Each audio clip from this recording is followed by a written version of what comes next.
Tadi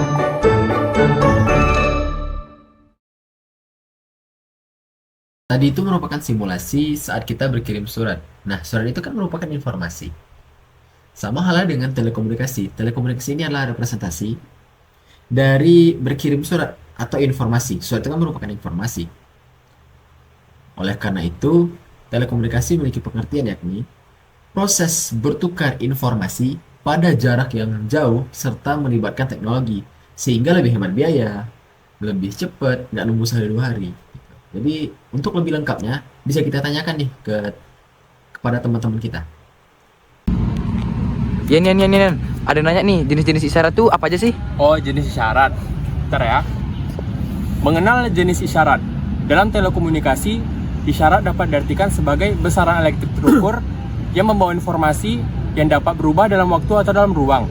Besaran ini merupakan besaran elektrik murni yang biasa kita sebut dengan tegangan, arus, dan lain-lain. Isyarat yang mengalir dari satu tempat ke tempat yang lain dapat berbentuk isyarat analog atau isyarat digital. Oke, yang pertama ialah isyarat analog. Isyarat analog biasa juga kita sebut dengan isyarat kontinu karena bentuknya berupa gelombang kontinu yang membawa informasi dengan merubahnya karakteristik pada gelombang. Isyarat ini memiliki dua ciri, yaitu memiliki amplitudo dan memiliki frekuensi. Amplitudo ialah tinggi gelombang, sedangkan frekuensi ialah jumlah siklus gelombang. Sinyal ini sangat rentan terhadap distorsi atau noise. Selain itu, sinyal ini memiliki kecepatan transmisi yang sangat rendah. Nah, contoh dari sinyal analog ini ialah suara manusia. Yang kedua ialah sinyal digital. Sinyal digital atau biasa kita sebut dengan isyarat diskrit. Sinyal ini tersusun atas dua hal, yaitu biasa disebut dengan bit. Sinyal ini tersusun atas dua keadaan, yaitu keadaan 0 dan keadaan 1. Pada frekuensi tinggi, keadaan ini disebut dengan keadaan 1. Sedangkan pada frekuensi rendah biasa disebut dengan keadaan 0. Nah, sinyal ini lebih tahan terhadap distorsi atau noise, dan sinyal ini memiliki kecepatan transmisi yang tinggi. Contoh dari sinyal ini ialah pemrosesan informasi pada komputer. Din. Tadi kan udah jelasin nih isyarat. Isyarat itu ada yang berkaitan dengan spektrum frekuensi. Spektrum frekuensi ini ialah isyarat yang menjelaskan jangkauan frekuensi dari gelombang tadi yang dikandung oleh isyarat yang dijelasin oleh Zain tadi kan. Habis itu semakin tinggi frekuensinya, maka semakin tinggi pula kualitas transmisi yang dihasilkan oleh isyarat tadi.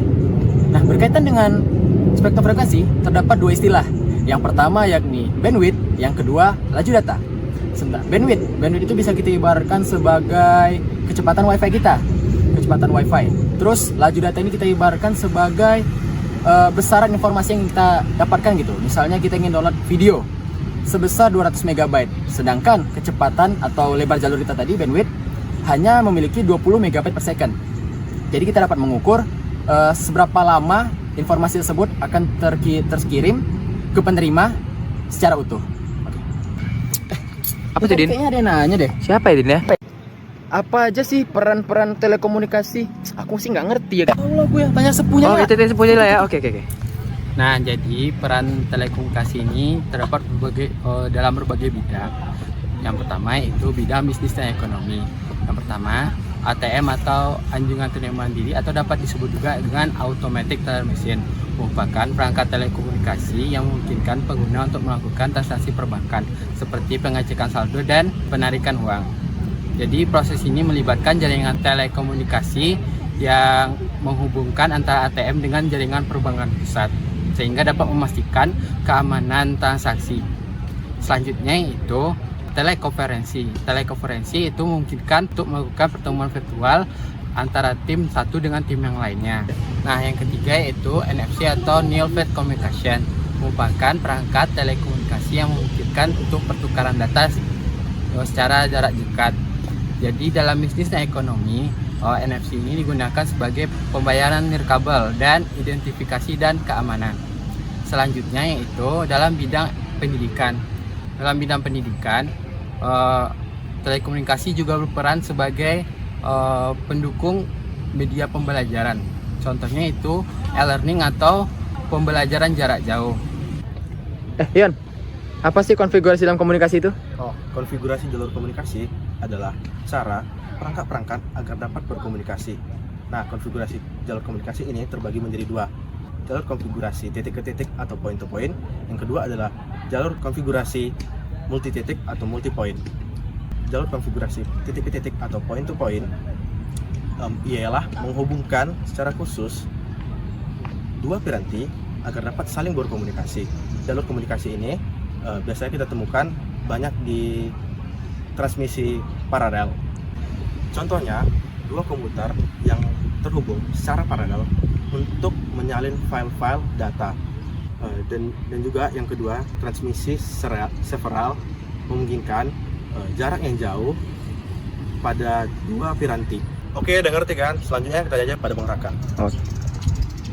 Woi, Oh ya, jadi sini aku akan menjelaskan tentang media transmisi. Jadi apa sih teman-teman itu media transmisi itu? Jadi media transmisi itu adalah media yang mentransmisikan suatu gelombang elektromagnetik atau data yang menggunakan bisa disebut konduktor fisik. Nah, jadi ada beberapa faktor yang dapat menghambat atau mempengaruhi kualitas dari media transmisi tersebut. Nah, yang pertama itu adalah bandwidth. Nah, bandwidth tadi kan udah dijelaskan tuh sama teman saya Hadin. Nah, yang kedua itu adalah noise. Nah, jadi noise itu adalah penyebutannya gimana ya? Jadi dia itu tidak diinginkan di dalam suatu media transmisi. Namun si noise ini selalu ada di dalam suatu sistem transmisi tersebut. Nah, jadi noise ini itu dapat mempengaruhi kualitas penerimaan data yang kita inginkan.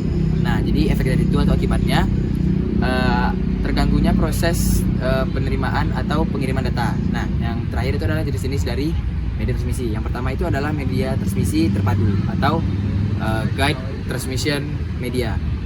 Nah, yang kedua itu ada media transmisi tidak terpadu atau unguided media, atau yang bisa disebut anak-anak sekarang bisa bilangnya wireless. Saya nanya lagi nih. apa itu bang? Apa aja jenis-jenis transmisi? Aduh, kita nggak tahu. Bukan materi aku sih sebenarnya. Pak, kita tanya sama teman kita Caca. Boleh. Dalam konsep telekomunikasi, transmisi dapat juga diartikan sebagai pengiriman atau penerusan informasi dari satu pengguna ke atau device ke device yang lain. Transmisi terbagi menjadi dua jenis. Yang pertama itu transmisi paralel. Pada transmisi paralel beberapa bit, biasanya itu 8 atau satu blok atau karakter akan dikirimkan secara bersamaan dalam kabel yang sama. Model transmisi paralel ini biasanya digunakan untuk komunikasi jarak pendek. Contohnya transmisi ke printer atau komunikasi data antara dua buah komputer. Yang kedua tuh ada transmisi serial. Pada setiap waktunya itu hanya mengirimkan satu bit saja. Bit-bit tersebut dikirimkan secara satu persatu. Transmisi serial biasanya dijumpai pada contoh seseorang menghubungkan terminal ke host komputer yang berada pada bangunan lainnya. Transmisi serial memiliki dua jenis juga, yaitu yang pertama ada transmisi serial sinkron, yaitu sebelum terjadinya suatu komunikasi diadakannya sinkronisasi antara pengirim dan penerima. Yang kedua itu ada transmisi serial asinkron. Pada transmisi ini sebelum terjadinya komunikasi tidak diadakannya sinkronisasi clock antara pengirim atau penerima. Data dikirim per karakter dan masing-masing karakter memiliki bit start, yaitu biasanya itu 0, dan bit stop biasanya itu 1. Start berfungsi menandakan adanya rangkaian bit yang siap, sedangkan bit stop berfungsi melakukan proses menunggu karakter selanjutnya.